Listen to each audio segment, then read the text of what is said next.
Hey there, it's Dr. Tom with EBM Fitness Solutions, and in this video I'm going to run you through what the app and the software looks like from your phone or mobile device.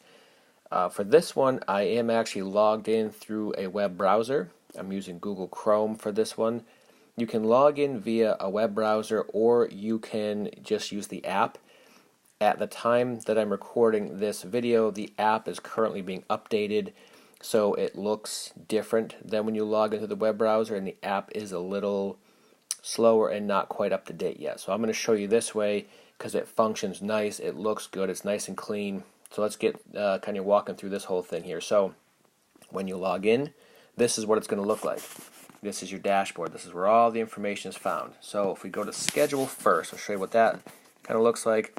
So starting on Thursday the 27th, I have added in some things for myself. So at 8 o'clock in the morning, for as long as I schedule it in, I'm going to get this reminder to eat slower at each meal. So every morning my phone gets pinged. It reminds me to do that for the day. That's the habit or behavior that I'm going to work on for now. At the end of the day, I get an update to my results tracking. So it asks me to update this information, and for the eating slower goal, it was whether or not I did it, yes or no. So I will click this. I will say I did or I did not, and that's going to repeat as often as I set it to repeat. At 12 o'clock, I will get another reminder to do my 3-day food recall. So this will again ping my phone. I can go in and fill it out, and I'll show you in a minute that anything I share on the calendar like this will also show up under your coaching tab. If I jump to the next day, there's my 8 a.m. reminder to eat slower, so I'll get that pinged on Friday morning. And then I also have a reminder or something that will pop up to watch the video for the circuit and complexes. Those are going to be part of one of my upcoming workouts, and the tutorial explains some of the finer points of that. So that will also be a reminder I will get at 10 o'clock on Friday. If I come back to programs, this is where you will find any program that I have created for you. So if I open up the circuits, it shows here that there's 2 different circuit workouts in there currently. If you had 5, there would be 5, and if you click on each one, it'll take you into the workout and show you all the specifics of that workout. And I'll do a separate follow-up video that goes into more detail regarding a sample workout that I have on my dashboard. If we come back to the dashboard here and go into the coaching tab, this is where you're going to find tutorials and different handouts and things that some of which I'll already have on your dashboard for you because they are just general forms or general handouts and some videos that I have that I think are just helpful for people in general. And then anything I specifically add to your calendar also ends up here. So under the videos, you can see my circuit and complex tutorial that's on my calendar is also stored here.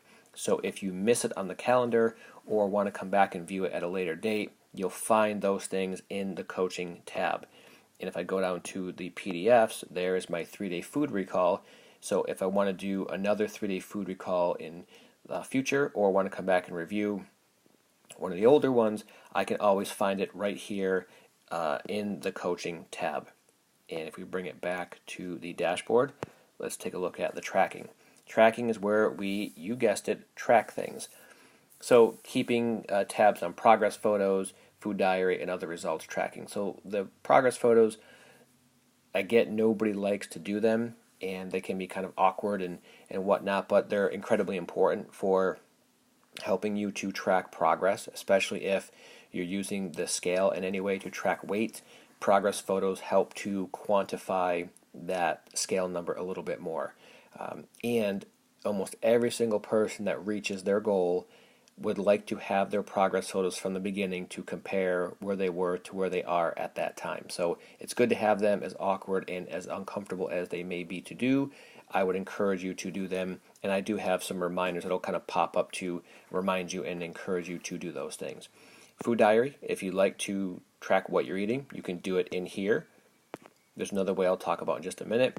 And then with results tracking, anything that we're tracking. So here's my did you eat slowly today. So each night I will get that. I can click on the view result. I'm sorry, add results, and then I can say yes I did or no I did not. And then I also have my results tracking for the weight. I can click on that and add that in at any point in time. So let's head back out to the dashboard. And the forms part, right now there's just these two, and these two will always be there, and they have to be filled out first thing before I will give a program to anybody. It's some CYA type stuff. Got to fill these things out, and then we can get rolling. And it's the housekeeping administrative stuff that we have to get out of the way first. The add-ons are things that you can add on to the app and other things you can share with me if you use these things to track anything that you're doing. So MyZone, Fitbit, MyFitnessPal. If you don't want to do the meal plan, or I'm sorry, the food logs the other way, you can sync up MyFitnessPal, and it will share all the information that you track from there into the app here, so that I will be able to see it and we can talk about those things. Again, not required, but it is something that we can do. And the final thing is the My Account tab, and really for you all it's going to be is changing your password. If the first time you log in, come here and take the temporary password out, put in whatever one you like, or if you need to change it down the road for whatever reason, that is where you would do that. So that's the basic overview of the dashboard, what all these tabs mean and what you can expect to find in each one. And again, I'll share another video that goes into more detail regarding one of the programs. But for now, that is the overview. If you have any questions, never hesitate to reach out, and look forward to talking soon.